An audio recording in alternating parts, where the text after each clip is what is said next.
Say my name. Heisenberg. Walter White didn't break bad. He was always bad. Cancer just gave him an excuse. There's a curious defense that emerges anytime Walter White's character is dissected. He didn't always have a big ego.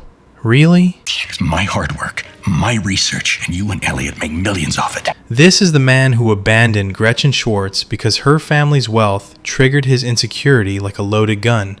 That wasn't selfless restraint. It was fragile pride wrapped in a lab coat. You and your pride and your ego. You just had to be the man. Walt had to be the man, which in his case meant torpedoing his own life to preserve some brittle illusion of dignity. But sure, no ego here, just a humble chemistry teacher washing cars for pocket change. If Walt had known his place, the argument goes, everyone would be fine. But what exactly was his place? Certainly not next to Gretchen, because her parents' bank account emasculated him. Not in gray matter, because watching others succeed with his work gnawed at his sense of ownership. Is there something wrong with your Not even in the classroom, where he lorded over teenagers to remind himself he was still the smartest in the room. Walt's place was wherever his pride could breathe. I watched Jane die. Until it choked everyone else to death. And yes, let's state the obvious. If Walter White had not gone into the meth business, the world would have been a cleaner, safer place. His family would be intact. He's alive, isn't he? He's cooking for you. Jesse would not have been enslaved in a neo-Nazi meth dungeon, and a small city's worth of corpses would still be breathing. But his defenders rush in with their favorite talking point. Walt saved Jesse. True enough, in the pilot, Walt's intervention stopped Crazy 8 from framing Jesse as a snitch. Hey, I know you. Run, Mr. Right, run! Without that, Jesse might have been executed. Wonderful. Except that Walt's long-term involvement made Jesse's life a hellscape of addiction, trauma, betrayal, and the violent deaths of everyone close to him. So yes, Jesse technically survives the series, but survival is not salvation. It's just proof that being attached to Walt meant living long enough to envy the dead. The Walt-Jesse entanglement reveals a larger truth. Chemistry is the study of matter. Events don't exist in a vacuum. Change one variable and the entire equation shifts. This is the white in gray matter. If Walt had stayed with Gretchen, he never would have taught Jesse. If Jesse had passed chemistry, maybe he wouldn't have cooked meth. If Crazy 8 had pulled the trigger early, Jesse's life ends before Walt's cancer diagnosis. One domino alters the whole line. Either that, or I turn you in. But this butterfly effect defense doesn't absolve Walt. It simply underlines how catastrophic his presence was in every life he touched. Well, you'll have one shot. You better make it good. Much of Walt's pathology stems not only from ego, but from the grotesque performance of masculinity he inherited. His father's absence, his mother's coldness, the implied spouseification of being cast as the man of the house before he was ready, all conspired to warp his concept of manhood. No, I earned that money. Me! In Walt's world, providing is identity. Accepting help is humiliation. That I should go begging for your charity. Charity, whether in the form of Gretchen and Elliot's money or even his son's donation website, is nothing less than an insult. It was perfect, but no. Pride wasn't just his weakness, it was his religion. You have to accept. The tragedy is that Walt's story could have been one of redemption through humility. Imagine if he had accepted Elliot's job offer at Gray Matter, a career he would have loved, financial stability, reconnection with old friends, and a future free of car washes and meth labs. I'm not going anywhere! But that would have meant admitting he needed help, and Walter White was far too stubborn to allow such a crack in his facade. Better to scorch the earth than to confess imperfection.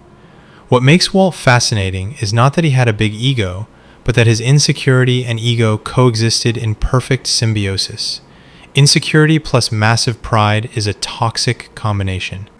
Jesus, I mean, everything that I did for this family. At first, his cancer gave him the excuse. He would cook meth only to provide for his family. But when the money started piling up, it wasn't about security anymore. It was about being recognized as the best. And I sold my share to my two partners for $5,000. It was about reclaiming the pride he sold when he walked away from Gray Matter. The infamous methylamine standoff late in the series is a direct echo of his original sin. He once sold his share of gray matter for pocket change, only to watch it become a billion-dollar empire. Never again, he vowed. Heisenberg was born out of a desperate need never to be outshone by his own past mistakes. I did it for me. I liked it. I was good at it. Walt's defenders insist he wasn't motivated by ego but by pride, as though the semantic difference absolves him. Pride is ego in Sunday clothes. The point is not that Walt wanted to be the man, Say my name. Heisenberg. but that he demanded recognition. His work, his brilliance, his empire, being second, being helped, being forgotten, these were intolerable insults. That's why he split from Gretchen. Look, you're a fine chemist. That's why he despised Gail's equal intelligence. Gretchen and Elliot, you refused every offer they made you. That's why he rejected Elliot's olive branch. To be anything less than the best was to be nothing at all. His home life reflected this pathology. There was no hot water. Again. In the pilot, Skylar wasn't working despite their desperate finances. Later, when she attempted to return to Ted Benecke's company, Walt resisted. Whether framed as concern for her pregnancy or veiled machismo, the result is the same. He could not tolerate the optics of his wife providing. If there are taxes or lawyers' fees owed, He loathed the idea of charity websites, insisted on paying his own fees and taxes even in the finale, and spent manic energy on manly home improvements, as if to prove his dominance over his own turf. Pride dictated not just his professional life, but his domestic one as well, and so the myth collapses. Walter White did not break bad one day after a cancer diagnosis. He was always bad, always simmering with resentment, ego, and self-pity. The diagnosis simply gave him permission to act on impulses that had been festering for decades. Phosphine gas. Every moment of generosity was transactional, every act of kindness poisoned by control, every justification a thin veil over his need to dominate. The fan debate inevitably turns into comparative morality. Was Walt worse than Gus Fring? More evil than Light Yagami from Death Note? The answer is almost irrelevant. Walt was not self-righteous like Light, nor methodical like Gus. He was something more banal, a small, insecure man who mistook his own bitterness for brilliance. Well, just say the word and I'll take you on a ride along. He wasn't a visionary tyrant.